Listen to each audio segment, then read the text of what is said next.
صباح الفل عليكم يا جماعة. طيب، بالنسبة للاقتراح اللي اقترحته امبارح، أنا لسه عندي كلامي إن أي حد عنده مشكلة وبعتها، أنا هقوم بعرض المشكلة دي هنا، علشان اللي عنده حل، اللي عنده نصيحة، يكون هو الشخص ده فضفض وطلع اللي جواه، وفي نفس الوقت نكون فدناه، مش أنا بس، يعني كلنا. أنا طبعا المحتوى بتاعي زي ما هو،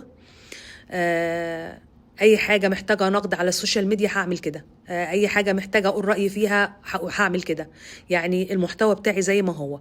انا النهارده عندي مشكله، بنت اسمها امل، بنت جميله قوي اسمها امل.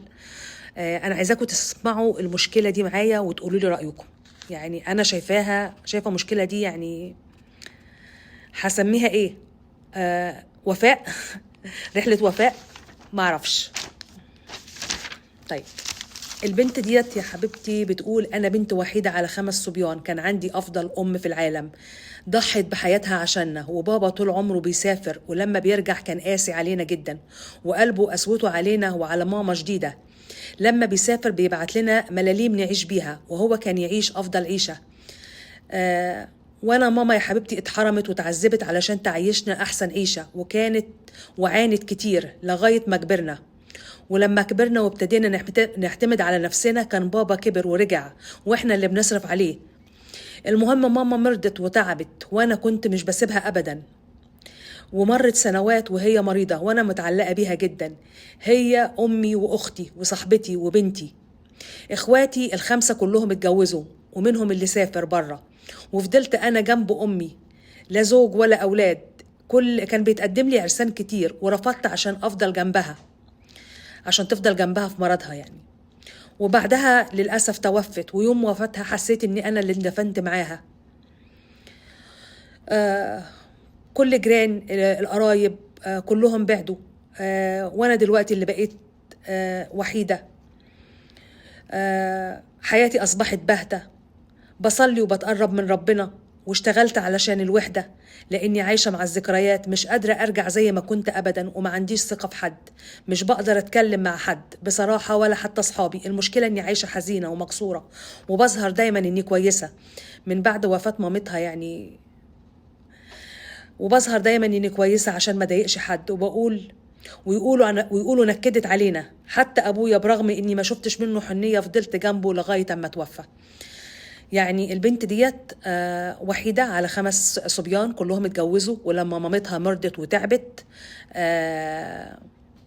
هي الوحيدة اللي فضلت جنبها، رفضت عرسان كتير لغاية اما مامتها توفت، وكمان فضلت جنب باباها لغاية اما هو كمان توفاها الله. يعني فضلت مع امها لغاية اما توفت وخدمتها، وبعدين فضلت مع باباها لغاية اما توفى وخدمته.